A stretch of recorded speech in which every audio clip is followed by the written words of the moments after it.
It is 7:03, so I'll call the July 21st, 2025 meeting of the school building committee to order.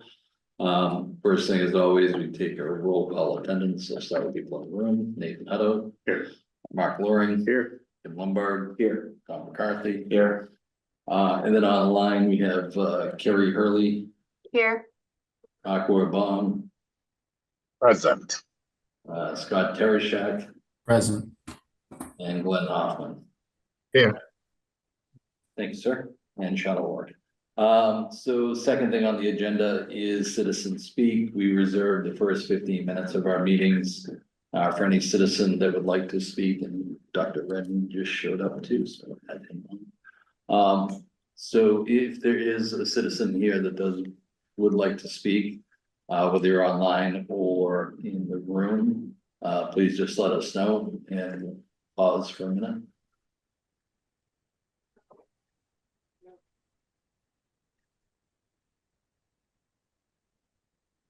Seeing none in the room and none online. So we'll move on. Item 3 is approval of our previous meeting minutes. So I believe everybody in their packets that I sent over the weekend got copies of the past 3 meeting minutes that we've had, I think going back to May.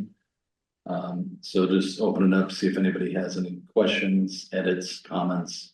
And if not, I'll entertain a motion to approve it.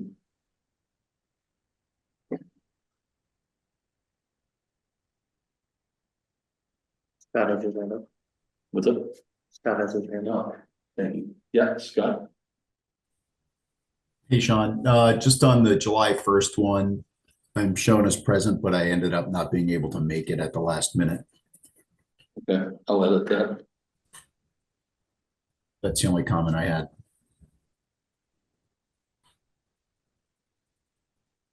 Should we take these votes one at a time, given The way we've done it before is people just vote for the ones they're eligible for. So it rather than trying to go individual for each one, we've done it that way. It's fine. Okay.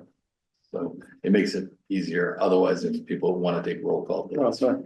Just Yeah. motion. Yeah, for the ones for obviously Nathan and Megan that weren't part of the committee, then they couldn't vote, but. So they just say we abstain from May 12th and then vote on the other two. Yeah. Gotcha. All right. And on the minutes, they're actually listed whether they were attending or not, so it's pretty good.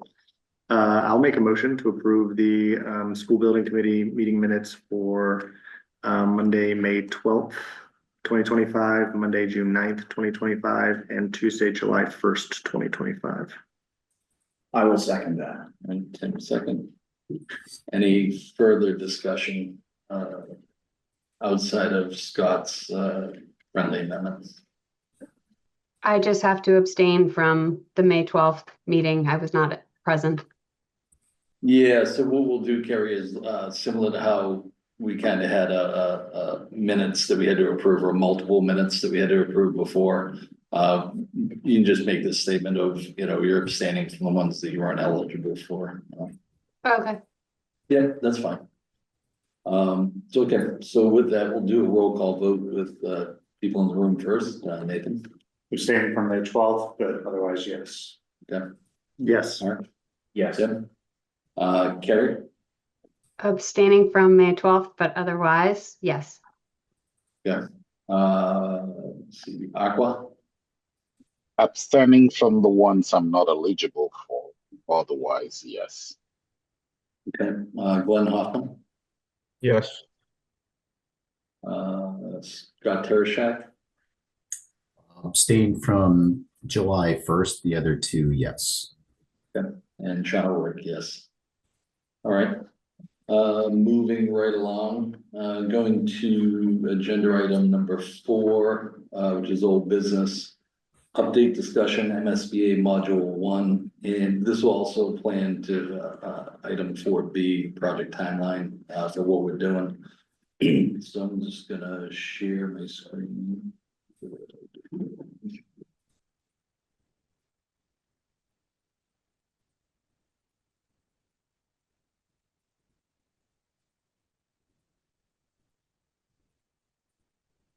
let me know if that pops up in your guys' end.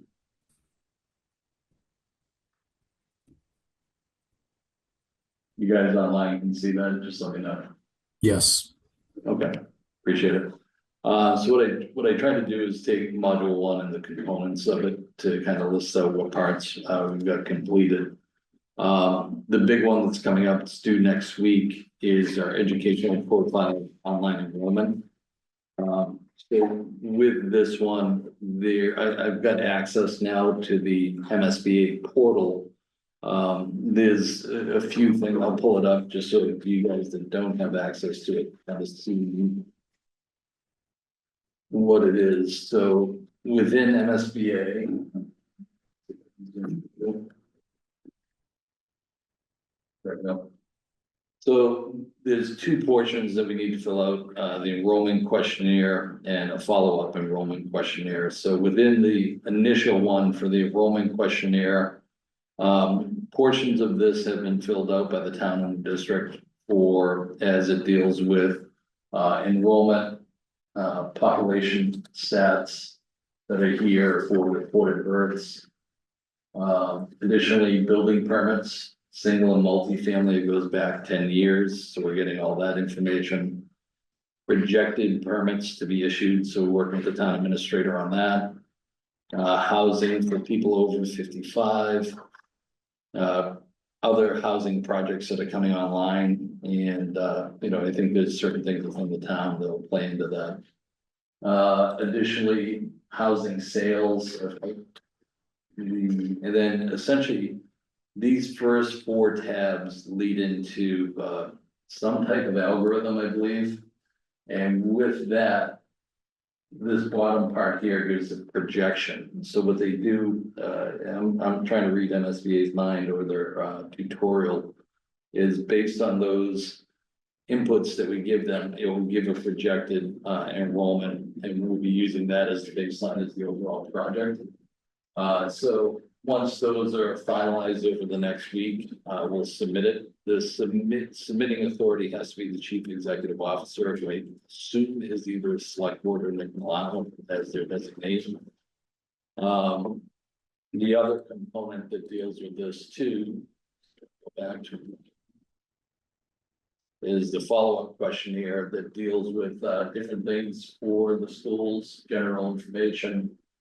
Out of district that's already been filled out. Special education information that's here. Pre-K and kindergarten data, and then again, based on all that stuff, submitting it. So essentially, my understanding of all this stuff, it's utilized to help present the overall projections that we'll be using as the baseline for the project. So right now, as it stands, timeline, this is on track for us to complete next week. So, with that, I just wanted to provide an update to the committee and just check with anybody if they had any questions or comments. And there's one other, so the document that we talked about before. I know we sent some edits back on that. Is that one all set, ready to go? Yeah. Okay. Good. Okay. Is that uploaded as an attachment to one of these things or No, I submitted separately? think we have to submit that one separately, so that's the separate, it took information from the statement of interest. Yeah. And like I said, I just wanted to elaborate a little bit further, because it just talked about, the overall just middle school program. I didn't want them to think we had blinders on when we look at it. Yeah. So. Sorry about that. So, yeah, I'll just see if anybody has any questions or comments in regards to just that component of module one.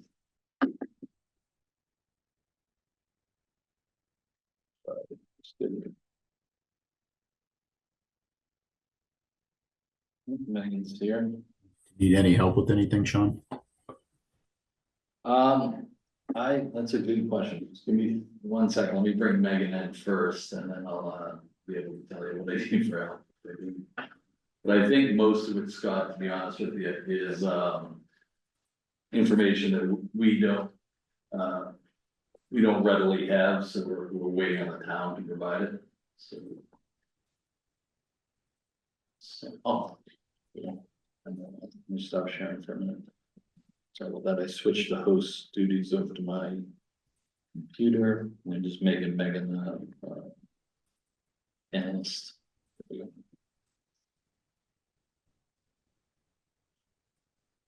Yeah, so Scott, in regards to your question, like most of that information, I don't think a lot of us have.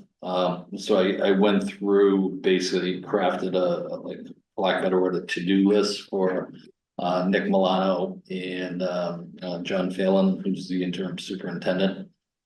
Just basically stating, these are the things that we need outlined it. So my hope is to have a call with them this week. And kind of get all that information down by Friday, and that gives us a couple days next week to just kind of touch base if anything, any last minute things are outstanding. But again, I just wanted to bring it up mainly for everybody's information to let them know kind of where we're at in that process. Okay, thanks, Sean. Yep. Any other questions, comments? Good. Get there. All right. The other one that we have definitely more time on this one for 180 days, is the maintenance documentation. So I know, Tom, you've got a good head start. Mine's all done. All right. I've done everything that I can do. I've turned the rest over to budgetary to central office. Yeah, so I know Katie's working on it. yeah, so there's some of that deals with like budget allocations and resources and stuff like that, so I appreciate your help. Yeah, that noise. Yeah. So the overall good thing is, by the time, like, after next week and once this, the maintenance, documents are done, we've essentially completed module 1, but the reality is, on my end, I'm not expecting us to kind of meet, actually, I'm sure, sorry with this. Keep jumping around, it's been a long day. The board of directors meeting for MSBA is August 27th. But I'm just not sure if I'd like to try to get on that meeting to, have us push through module 1 to module 2, but I know there's one other component actually not listed on there because it's not a to-do list for us. We have to meet with MSBA to kind of have a reconciliation of that enrollment projection to kind of come to an agreement on what those numbers are. So I don't see that happening anytime before, that August meeting, so most likely we'll make that progression from module 1 to module 2 probably at the October meeting. So like as we kind of dive in and look at the overall project timeline, I'm thinking, October is more of a safer, realistic timeline for where we make that transition over to module 2. Any questions? That's still within the schedule. Yeah. So. Overall, I mean, we had 270 days to complete, and, we have to complete module 1 by next January, and I think if we get it done in, late August, early September, that's definitely a good head start. Let me just pull up the agenda then, so the next item we're gonna talk about under new business is a discussion vote, school building committee fall town meeting article that also plays with this overall project timeline.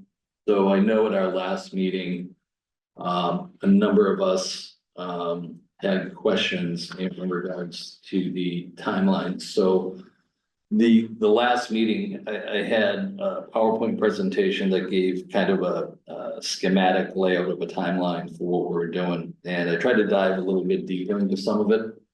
So in the documents I had sent, initially with your packets, I had sent in, this kind of timeline for other districts, what their modules were, their start dates, and durations for everything, and I tried to snip in from MSBA's website where those dates came from, just so there was clarification.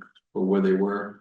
And the dates associated that I put over here in yellow were, you know, the Milton assumed ones. This was kind of a good starting point, but for me, it helped a little bit better to kind of dive into, you know, overall, you know, Gantt chart and just, you know, pictures are a lot easier for it.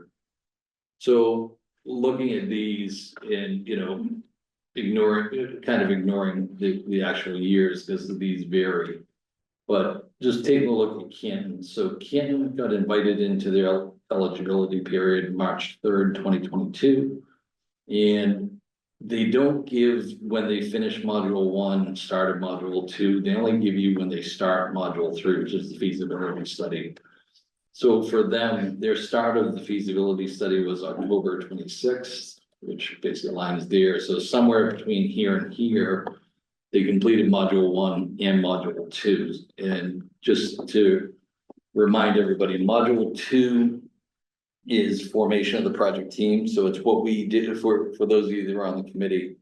It was what we did 2 years ago, where we interviewed OPMs over a period of time, hired an OPM, and then onboarded an architect through kind of selection process.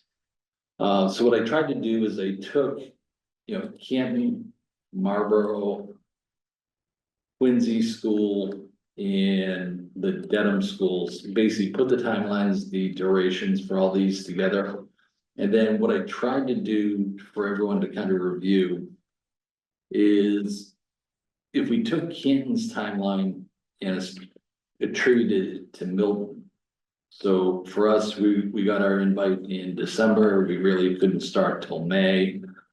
And then started looking at these durations of everything. And I use this with the understanding of, you know, most likely we're not going to be able to progress to module 2 until October of this year. So trying to take the chunks of time that they got associated with these to look at these.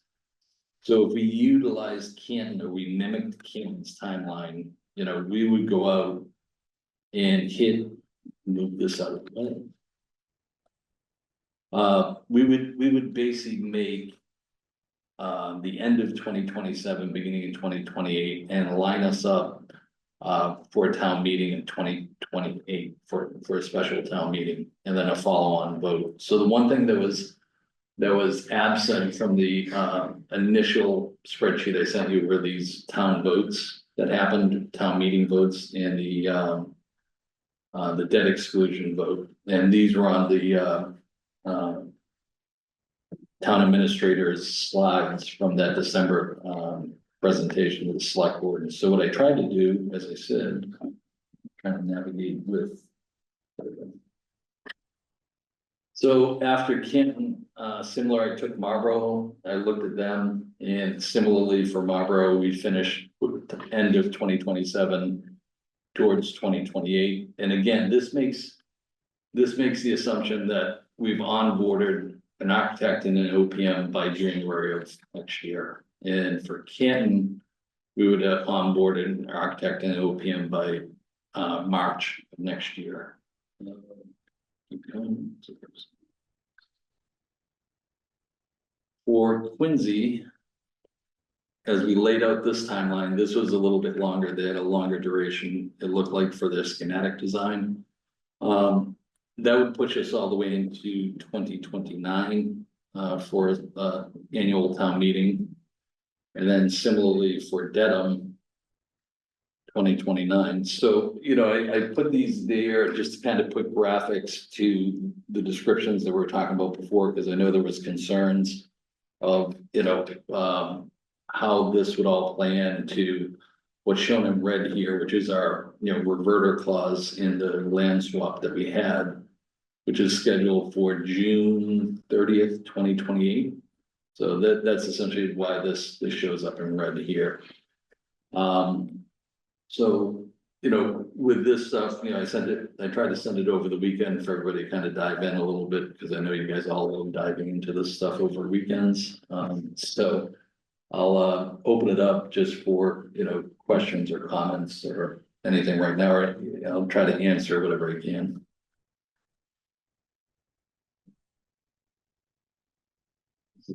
I appreciate you laying this out. It was a very helpful visualization to see kind of where we're at.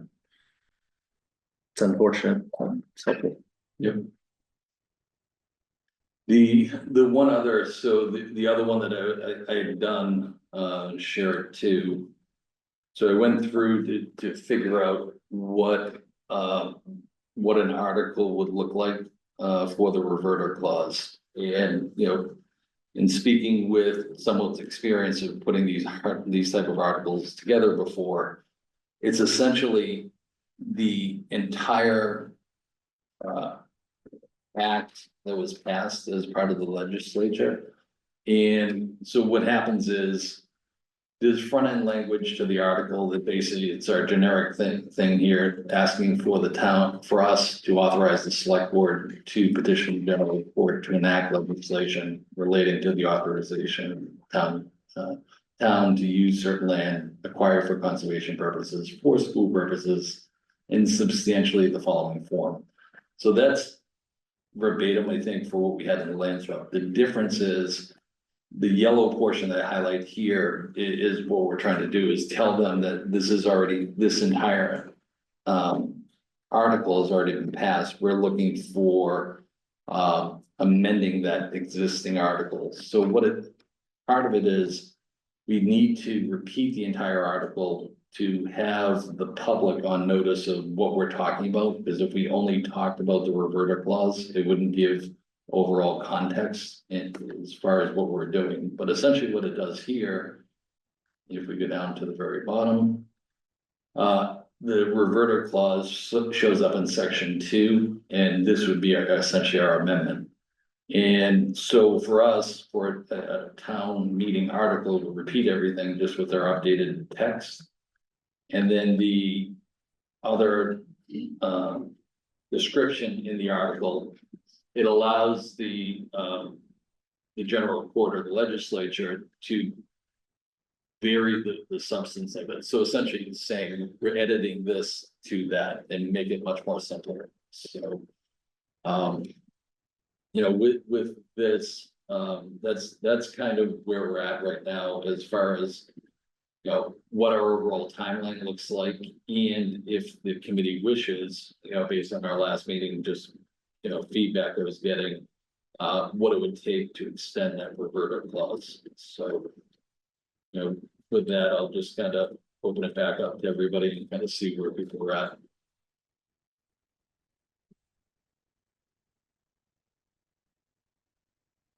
What, so it looks like the proposal is to extend the date of the reverter clause out to 2033. What was the logic behind choosing that date? It was a 5-year reverter clause, so we just added another 5 years to it. So there wasn't an exact arithmetic done to it, but it was just to double the existing. Was there. The main thing that we should keep in mind too is, you know, when we were doing the land swap, the intention of us going with MSBA or even the reality of it didn't exist. We never thought we would be an MSBA. And with us, we figured a non-MSBA path within 5 years we could do. And so the year after, we worked with the onboard architects, OPMs, got everything up to speed, got a concept, schematic design, a cost estimate, and it lined up with the land swap. And we were ready for the debt exclusion vote last November. It just, you know, at the time, the select board didn't want to put it on there. So like for us, that 5-year timeline, we were fine with when it was a non-MSBA project. Yeah. Now that it's an MSBA project, we're at a much slower pace than where we were going before. You know, the concerns I heard from at least a couple individuals last time was, would we skip MSBA and just go direct that way if we were gonna lose land swap? So that's why I was kind of doing some of that work to kind of address some of the concerns I heard last time.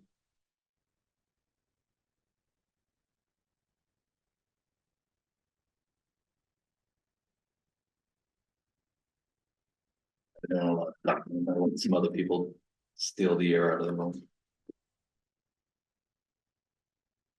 Yeah, the timeline extension makes sense. I mean, going from a non-MSBA to MSBA, it lines up with exactly, use Canton as an example or anywhere else. It makes sense. I think it's like a non-controversial, just, I can't imagine anybody objects to this. Yeah, I mean, two of the timelines we showed show it happening right on 2028, like in line with it there. But those assume, like I said, by February next year, we have an OPM, we have an architect on board. I think from October to that date, it's gonna be tight to onboard an architect, onboard an OPM over the holidays and stuff like that. Yeah. So I was trying to just be conservative with those timelines. The reality is, I think those will push out a little more and kind of, squeeze those up against, but I didn't want to present it that way and just make it look like every one of them couldn't meet 2020. Yeah. But there's just not a lot of wiggle room. Yeah, it also assumes that it passes. It is funded on the first go round too, Correct. in that situation, which was not the case last time we did this for the schools, at least. Yeah, was it third? Yeah, something like that. Yeah, so you're talking about the big previous The project. previously, yeah. Yeah, when they built all the schools. Yeah, I think it was 3 times it went through a debt exclusion. So, Yeah, I think the extension makes sense.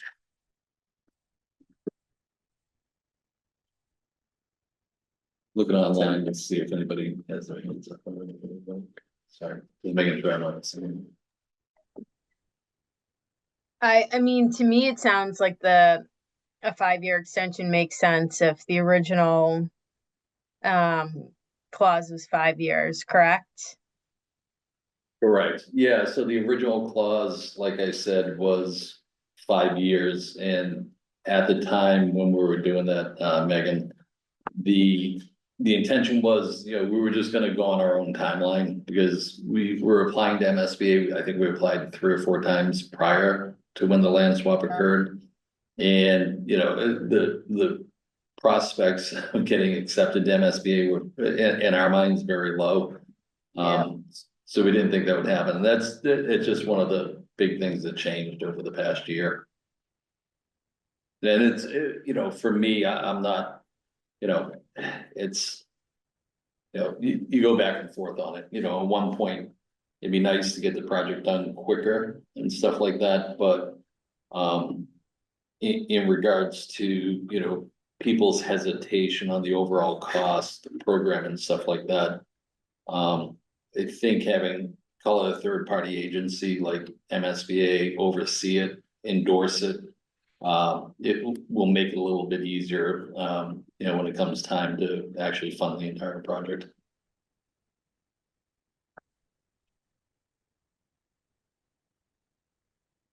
Carrie, Aqua, any comments? I know you guys were kind of vocal at the last meeting, so I just want to make sure that any of the comments you guys provided last time are addressed.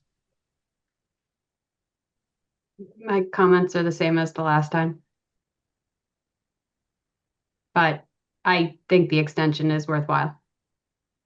No, just because you guys had mentioned a foregoing MSBA in regards to the overall project. Yeah, So- I mean, I'm still concerned that we're not going to be able to build the school that we want to build, and it's going to take longer to do. So yes, my comments still remain the same, but I do agree in this instance, for the betterment of the group. We obviously, from a timeline perspective, need to go for the extension. Oh, I appreciate it. Thank you. Yep. It's time with Sorry, I didn't catch that, Aqua. Sorry. I stand with Kerry on her position. I am concerned that we will not be able to build it once. If we don't handle the land carefully and we lose the land, I know, like many who've been on the committee for a long time, there's no other land available, and it's going to make this a little more difficult. Yeah. Yeah. So, But I support what the committee is doing, and whatever I need to do to show that support, I'll be happy to. no, appreciate that. Again, just want to make sure, because, the takeaway in the last meeting, there were certain things asked. I just want to make sure those were covered. So essentially, this is on for an agenda item for a discussion / vote. So if people are so inclined, they can make a motion to put this up, and then, you know, I can relay this to the select board. I know because we're just doing this tonight, probably won't make their agenda tomorrow, but I can show up at Citizen Speak and just, you know, make them aware so that on their next meeting it's there.